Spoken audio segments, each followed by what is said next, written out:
Hi welcome to our channel the real story of real estate. Budget को आए हुए almost एक हफ्ता हो चुका है। 23 जुलाई को मैडम निर्मला सीतारमन जी ने बजट पेश किया था। और हर बार की तरह इस बार भी कई लोग नाखुश हैं, कई लोग खुश भी हैं और कुछ को कोई फ़र्क नहीं पड़ता। जो पुअर क्लास है उनको कोई फ़र्क नहीं पड़ता है, जो रिच क्लास है वो हमेशा खुश रहते हैं, उनके पास पैसे की कमी नहीं होती, और जो मिडिल क्लास है, जो जॉब करने वाले, जो प्रोफेशनल्स होते हैं, रोना धोना इन्हीं को ही होता है। लेकिन इनमें से कुछ ऐसा होता है जो फाइनेंस को समझते हैं, जो इन्वेस्टमेंट को समझते हैं, जो एसेट को समझते हैं, और चाहे टैक्स के नियम कैसे भी हो, ये अपना स्ट्रैटेजी उसी हिसाब से बदलते हैं और एक अच्छा गेन करते हैं, कम से कम टैक्स देते हैं। तो आज हम रियल एस्टेट में क्या बदलाव हुआ है इस बार बजट में, और उसको हम कैसे अपनी स्ट्रैटेजी में फिट कर सकते हैं, आज हम इस टॉपिक को लेकर बात करें। पूरा एंड तक देखिएगा, बहुत ही अच्छी एक समझदारी वाली वीडियो बनेगी, सबके लिए काम की वीडियो बनेगी। लॉन्ग टर्म कैपिटल गेन, कोई भी आप प्रॉपर्टी, मैं सिर्फ यहाँ पे रियल एस्टेट की बात करेंगे, किसी भी प्रॉपर्टी को आपने जब परचेस किया, अगर 2 साल से ज़्यादा होल्ड किया तो उसमें जो भी गेन होगा उसको लॉन्ग टर्म कैपिटल गेन बोलते हैं। 2 साल से कम है तो शॉर्ट टर्म में आता है। जितना भी और लॉन्ग टर्म कैपिटल गेन होगा उसमें आपको 20% की टैक्स देनी है। प्लस जब आपने परचेज किया था और जब सेल किया, इसमें जो इन्फ्लेशन का इंडेक्स होता है उसको कंसिडर किया जाता है। तो आपकी जो परचेजिंग कॉस्ट है उसमें इन्फ्लेशन ऐड करके कॉस्ट ऑफ एक्विजिशन बनता है। उसके बाद जितना गेन होता है उसमें आपको 20% के टैक्स देना होता है। लाइव एग्जाम्पल के साथ बताऊंगा, मेरी खुद की एग्जाम्पल है, जेनेरिक एग्जाम्पल तो अलग है, बहुत लोग स्टैंडर्ड एग्जाम्पल देते हैं, मैं अपने खुद का एग्जाम्पल बताऊंगा।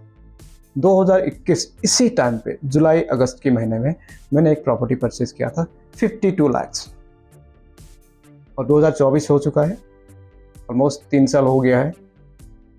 इस प्रॉपर्टी की कॉस्ट आज के टाइम में अगर मैं सेल करता हूँ 1.2 CR, 1 करोड़ 20 लाख की वैल्यू हो चुकी है।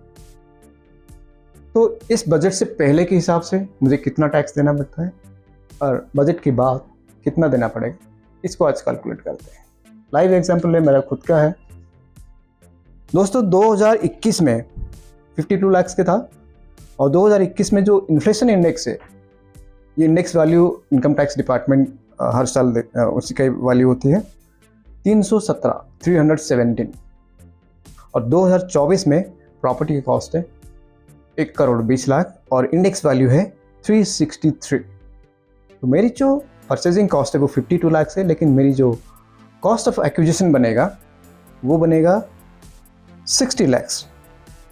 जब हम परचेज कॉस्ट इनटू 2024 का इंडेक्स वैल्यू डिवाइडेड बाय 2021 का इंडेक्स वैल्यू, जो एक्विजिशन कॉस्ट बनेगा वो बनेगा 60 लाख। उसके बाद फिर मेरा जो जितना गेन हुआ है वो होता है capital gain, long term capital gain. तो 60 लाख मेरी एक्विजिशन कॉस्ट हो गया, 1.2 CR, 1 करोड़ 20 लाख मेरी सेल कॉस्ट बनेगा। तो टोटल जो गेन हुआ है 60 लाख की मुझे गेन हुआ है 3 साल में। तो मेरे टैक्स बनेगा सीधा 20%, विच इज़ कमिंग अराउंड 12 लाख। ये है बजट से पहले का जो टैक्स नियम था उसके अकॉर्डिंग। अब जो न्यू बदलाव हुआ है, सिंपल कर दिया गवर्नमेंट ने, सारे इन्फ्लेशन इंडेक्स सब हटा दिया। सिंपल टैक्स 12.5%, कितने में परचेस किया, कितने में सेल करोगे, जितना गेन हुआ उसमें 12.5% की टैक्स है। तो उसके अकॉर्डिंग मेरा कितना बनता है, 52 लाख में परचेस है, 1 करोड़ 20 लाख में सेल होगी, गेन हुआ 68 लाख, उसमें 12.5% की टैक्स लगेगा, which is coming around 8.5 lakh.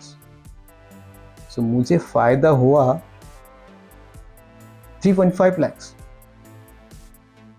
3.5 lakh मुझे कम टैक्स देना पड़ेगा न्यू बजट के हिसाब से। सो ये जो चेंज किया गया है, कई लोग इसको बोलते हैं कि ये रियल एस्टेट में एक एडवर्स इफेक्ट डालेगा, कई बोलते हैं नहीं रियल एस्टेट में मार्केट को और बूम करेगा। लेकिन ये स्पेसिफिक, ये एक स्टैंडर्ड नहीं होता, ये स्पेसिफिक केस को लेके इसमें फ़ायदा या नुकसान होता है। जैसे मेरे केस में मुझे फ़ायदा हुआ है 3.5 लाख का, कम टैक्स देना पड़ेगा। अगर आप कोई प्रॉपर्टी को लॉन्ग टर्म होल्ड करेंगे, 5 साल, 10 साल, 15 साल तक होल्ड करेंगे, तब इसमें इन्फ्लेशन की कंसिडर करके इसमें कैपिटल गेन कम होगा तो टैक्स कम देना पड़ेगा। लेकिन शॉर्ट टर्म अगर अपना 3-4 साल होल्ड किया तो इसमें डेफिनेटली टैक्स कम लगेगा। तो आपको हमेशा करना क्या है, अभी इस सिचुएशन में क्या करना, हमेशा एक राइट प्रॉपर्टी पिक करना है। मार्केट में सैकड़ों प्रॉपर्टी है, choose the right property at right location, right builder at right time, तभी आपको एक अच्छा मुनाफा होगा। और हमारी कंपनी यही काम करती है, rare estate, find the rare property, the rarely available high value real estate asset, जो हम अपने कस्टमर को रेकमेंड करते हैं। हमारे चैनल की भी यही इंटेंट है कि ज़्यादा से ज़्यादा रियल इस्टेट मार्केट को लेके एक एजुकेशन, एक अंडरस्टैंडिंग हो कस्टमर के बीच में, ताकि आप एक हाई वैल्यू प्रॉपर्टी पिक कर पाए। तो गवर्नमेंट भी यही चाहती है कि जितने जल्दी से जल्दी आप प्रॉपर्टी सेल परचेस करें, जितना मनी रोटेट होगा इकोनॉमी के, उतना बढ़ोतरी होगी।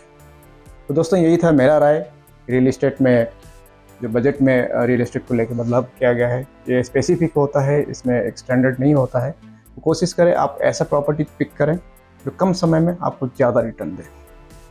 तो आज के लिए इतना ही है। नेक्स्ट टाइम किसी और वीडियो के साथ, किसी और टॉपिक के साथ, तब तक के लिए धन्यवाद। जय हिंद।